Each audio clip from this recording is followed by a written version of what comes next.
Kozhikode rural ജില്ലയിൽ 577 പ്രശ്നബാധിത ബൂത്തുകളാണ് ഉള്ളതെന്നും ഇവിടങ്ങളിൽ പ്രത്യേക സുരക്ഷാ സംവിധാനങ്ങൾ ഏർപ്പെടുത്തുമെന്നും റൂറൽ ജില്ലാ പോലീസ് മേധാവി K Baiju IPS SP office കേന്ദ്രീകരിച്ച് പ്രത്യേക കൺട്രോൾ റൂമും ആരംഭിച്ചിട്ടുണ്ടെന്ന് അദ്ദേഹം പറഞ്ഞു. നമസ്കാരം. നമ്മൾ കോഴിക്കോട് റൂറലിൽ ഇലക്ഷനുമായി ബന്ധപ്പെട്ട് ഒരു ഇലക്ഷൻ കൺട്രോൾ റൂം പ്രവർത്തിക്കുന്നുണ്ട് പോലീസിൻ്റെ. അപ്പം ഏത് രാഷ്ട്രീയ പാർട്ടികൾക്ക് എന്തെങ്കിലും ഇലക്ഷനുമായി ബന്ധപ്പെട്ട് ഇഷ്യൂസ് ഉണ്ടെങ്കിൽ ആ ഇലക്ഷൻ കൺട്രോളിൽ ബന്ധപ്പെടാവുന്നതാണ്. ഇപ്പോൾ ഇലക്ഷൻ കൺട്രോൾ ഫോൺ നമ്പർ 9497924889. അത് നിങ്ങളൊന്ന് എല്ലാവരും മനസ്സിലാക്കണം. എന്ത് ഇഷ്ടമുണ്ടെങ്കിലും 24/7 നിങ്ങൾക്ക് വിളിച്ചിട്ട് നമ്മളത് ആ വിളിക്കുന്ന കോള് ഫോളോ അപ്പ് ചെയ്യാനുള്ള പോലീസ് പാർട്ടി അയക്കും. അത് എന്താണോ പ്രശ്നം അത് പരിഹരിക്കാൻ താല്പര്യം എടുക്കുന്നതാണ്. മറ്റൊന്ന്, ഞങ്ങൾക്ക് ബൂത്തുകൾ, സെൻസിറ്റീവായിട്ടുള്ള ബൂത്തുകൾ 577 ബൂത്തുകളാണുള്ളത്. കൂടാതെ ഇപ്പോൾ LW എഫക്റ്റഡ് ബൂത്തുകളുണ്ട്, 51 ഉണ്ട്. അതേപോലെ ഈ പറഞ്ഞ ക്രിട്ടിക്കൽ ബൂത്തുണ്ട്, അത് 81 ഉണ്ട്. ഇതൊക്കെ തന്നെ നമ്മൾ അഡീഷണൽ ആയിട്ടുള്ള പോലീസ് സ്ട്രെങ്ത്ത് പോസ്റ്റ് ചെയ്തിട്ടുണ്ട്, വിത്ത് ആംസാണ്.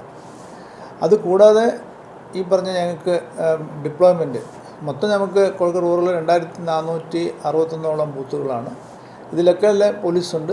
അതുകൂടാതെ സ്പെഷ്യൽ പോലീസ് ഓഫീസറുണ്ട്. എല്ലാ പോലീസ് ഉൾപ്പെടെ 5000 പോലീസ് ഉദ്യോഗസ്ഥർ നമ്മൾ ഡിപ്ലോയ് ചെയ്തിട്ടുണ്ട്.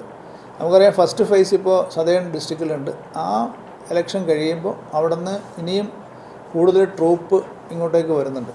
ഇപ്പോൾ നമ്മൾ RAF കൂടാതെ തന്നെ മറ്റുള്ള പോലീസ് ഫോഴ്സ് വരുന്നുണ്ട്. ഇപ്പോൾ റൂട്ട് മാർച്ചൊക്കെ സംഘടിപ്പിച്ചിട്ടുണ്ട്. പിന്നെ ഇതുമായിട്ട് പറയാനുള്ളത് കുട്ടിക്കലാശം. എല്ലാ ദിവസവും എന്ന് പറയുക, ഇന്നാണ് കോഴിക്കോട് റൂറലിലെ കുട്ടിക്കലാശം 9-ാം തീയതി. അപ്പോൾ എല്ലാ പോലീസ് സ്റ്റേഷൻ ലിമിറ്റിൽ ലോക്കലായിട്ടുള്ള ഞങ്ങൾ രാഷ്ട്രീയ നേതാക്കന്മാരായിട്ടുള്ള മീറ്റിംഗ് നടത്തിയിട്ടുണ്ട്. അവർ ഈ കോഴിക്കോട് റൂറൽ പ്രത്യേകിച്ചിട്ട് ഈ ഹൈവേയുടെ വർക്ക് നടക്കുന്നു. അപ്പോൾ ആ ട്രാഫിക് ജാമാകാതെ വാർഡ് തലങ്ങളിൽ തന്നെ ഞങ്ങൾ കുട്ടിക്കലാശം കോൺസെൻട്രേറ്റ് ചെയ്യാം എന്ന് ഞങ്ങൾക്ക് വാക്ക് തന്നിട്ടുണ്ട്.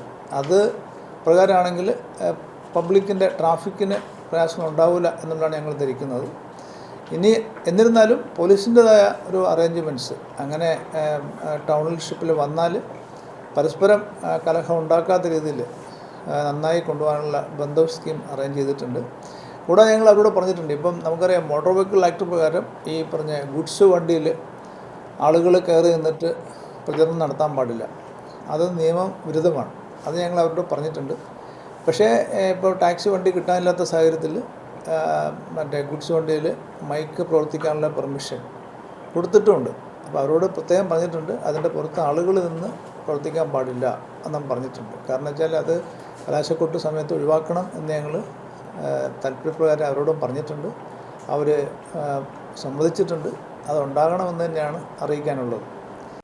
ഈ എടച്ചേരി നാദാപുരം പോലീസ് സ്റ്റേഷൻ പരിധിയിൽ പ്രത്യേക പോലീസ് പ്രൊട്ടക്ഷൻ വേണമെന്നാണ് ഇപ്പോൾ ഹൈക്കോടതിയെ സമീപിച്ചിട്ട് ഒരു ഉത്തരവ് വന്നിട്ടുണ്ട്. അവിടെ എന്തെങ്കിലും ശരിയാണ്. ഹൈക്കോടതിയിൽ പല കാൻഡിഡേറ്റ്സും അപ്രോച്ച് ചെയ്തു. ഒരു കോമൺ ഓർഡർ ഉണ്ട്. അപ്പോൾ ഏതെങ്കിലും സ്ഥാനാർത്ഥി അപേക്ഷ തരികയാണ്, ഞാൻ ആ ബൂത്തിൽ സംഘർഷം പ്രതീക്ഷിക്കുന്നുണ്ട്, അവിടെ വെബ് ക്യാം വേണം, വീഡിയോ ക്യാമറ വേണം എന്നുണ്ടെങ്കിൽ, ഇപ്പം നമ്മൾ അല്ലാതെ തന്നെ ഇപ്പോൾ സെൻസിറ്റീവ് ബൂത്ത് നമ്മൾ പറഞ്ഞു, ആ ബൂത്തുകളിൽ തന്നെ ഇലക്ഷൻ കമ്മീഷൻ്റെതായിട്ടുള്ള വെബ് കവറേജ് ഉണ്ട്, ക്യാമറ കവറേജ് ഉണ്ട്, വീഡിയോ കവറേജ് ഉണ്ട്. അത് ഇല്ലാത്ത ബൂത്താണ്, ഞാൻ മത്സരിക്കുന്ന കാൻഡിഡേറ്റാണ്, എനിക്ക് ഇന്ന ബൂത്തിൽ വെബ് ക്യാമിൻ്റെ സൗകര്യം വേണം എന്നുണ്ടെങ്കിൽ ആ കാൻഡിഡേറ്റിൻ്റെ ചിലവ് അയാൾ വഹിക്കണം, അയാൾ പേയ്മെൻറ്റ് കൊടുക്കണം. അങ്ങനെയാണെങ്കിൽ അത് കൊടുക്കണം എന്നാണ് ഹൈക്കോടതി നിർദ്ദേശം. അങ്ങനെ വന്ന് അപ്രോച്ച് ചെയ്ത ആളുകൾക്ക് ഞങ്ങൾ അത് റെക്കമെൻഡ് ചെയ്തിട്ടുണ്ട്. അവർ പണം അടച്ചിട്ടുണ്ട്. അവർക്ക് വേണ്ടിയിട്ട് വെബ് ക്യാം വീഡിയോ കവറേജ് ഉണ്ടാവും. 9497924889 എന്ന നമ്പറിൽ തിരഞ്ഞെടുപ്പുമായി ബന്ധപ്പെട്ടുള്ള പ്രശ്നങ്ങളും വിഷയങ്ങളും പോലീസിനെ അറിയിക്കാം. പ്രശ്നബാധിത ബൂത്തുകളിൽ ആയുധധാരികളായ സേനാംഗങ്ങളെ വിന്യസിപ്പിക്കും. പ്രത്യേക സ്ട്രൈക്കിംഗ് ഫോഴ്സിനെ നിയോഗിച്ചിട്ടുണ്ടെന്നും അദ്ദേഹം പറഞ്ഞു.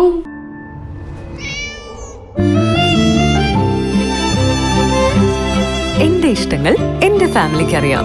Family wedding centre.